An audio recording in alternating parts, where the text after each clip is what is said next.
مشہور Pakistani YouTuber Recep but کے گھر پر فائرنگ کی اطلاعات موصول ہوئی ہیں اور یہ بھی بتایا جا رہا ہے کہ اس فائرنگ کی زد میں آ کر ان کا کوئی جانور بھی ہلاک ہوا ہے۔ ابھی کوئی کنفرمیشن نہیں ہے کہ وہ جانور کون سا تھا۔ یہ فائرنگ رجب بٹ کے گھر کی دیواروں اور دروازے پر کی گئی۔ پوری تفصیلات آپ کے سامنے رکھ رہا ہوں۔ یہ واقعہ تھانہ چونگ کی حدود میں پیش آیا ہے جہاں رجب بٹ کے گھر پر فائرنگ کی گئی۔ FIR میں بتایا گیا ہے کہ رجب بٹ ایک شریف شہری ہیں اور وہ قانون اور اداروں کا بہت احترام کرتے ہیں۔ رجب بٹ نے یہ دعویٰ کیا ہے کہ وہ جب اپنے دوستوں کے ساتھ گھر سے باہر تھے اسی دوران رات کو 9:45 بجے نامعلوم افراد گھر کے باہر آئے اور وہاں پر انہوں نے فائرنگ کی اور فائرنگ کرنے کے بعد ملزمان وہاں سے موقع سے فرار ہو گئے۔ گولیاں گھر کے دروازے، دیواروں اور ایک جانور کو لگیں اور جو جانور ہے وہ موقع پر ہی دم توڑ گیا۔ اب جب پولیس کو اطلاع دی گئی تو پولیس فوراً موقع پر پہنچی، مگر اس وقت تک ملزمان وہاں سے فرار ہو چکے تھے۔ بتایا جا رہا ہے کہ ملزمان ایک پرانی ماڈل کی کلٹس گاڑی میں سوار تھے اور جس پر سندھ کی نمبر پلیٹ لگی ہوئی تھی۔ اب ایک سوال یہ بھی ہے کہ چونکہ یہ ایک سوسائٹی میں واقعہ پیش آیا تو وہاں پر سیکورٹی کی نگرانی کا انتظام محفوظ ہونا چاہیے تھا۔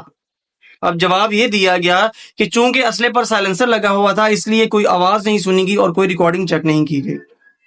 جب پولیس موقع پر پہنچی تو نہ دروازے پر اور نہ ہی دیوار پر کوئی گولی کا نشان ملا، البتہ سڑک پر ایک آوارہ جانور ضرور مردہ حالت میں پایا گیا۔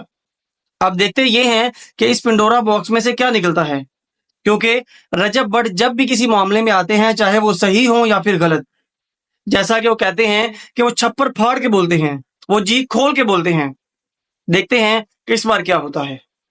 ایک ہلکی پھلکی بات پر یہ بات کو ختم کرتے ہیں کہ جس دلدل میں رجب بٹ اور ان کے ساتھی اترتے جا رہے ہیں ایسا محسوس ہوتا ہے کہ جیسے ایک فیملی ولاگنگ کرنے والے کے لیے تفریحی مواد بنانا کافی ایزی ہوتا ہے، لیکن یہ سب کچھ اپنے ارد گرد بوجھ کی طرح جمع کرنا اس کی سمجھ ابھی تک نہیں آئی۔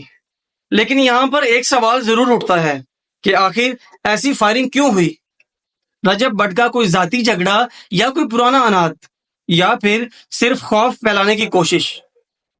ان تمام سوالوں کے جوابات تو صرف وقت ہی دے سکتا ہے، لیکن یہ بات طے ہے کہ جس انداز میں یہ واقعہ پیش آیا وہ عام بات نہیں۔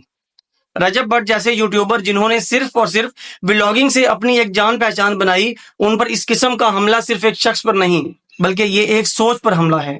ایک ایسا انسان جو کیمرے کی آنکھ سے دنیا کو دکھانے کی کوشش کرتا ہے، اس کو خاموش کروانے کی کوشش کروائی گئی ہے۔ جانور کی ہلاکت بھی ایک سوالیہ نشان ہے۔ وہ جانور جو شاید صرف ایک بے زبان مخلوق تھا، اس کی موت کیا محض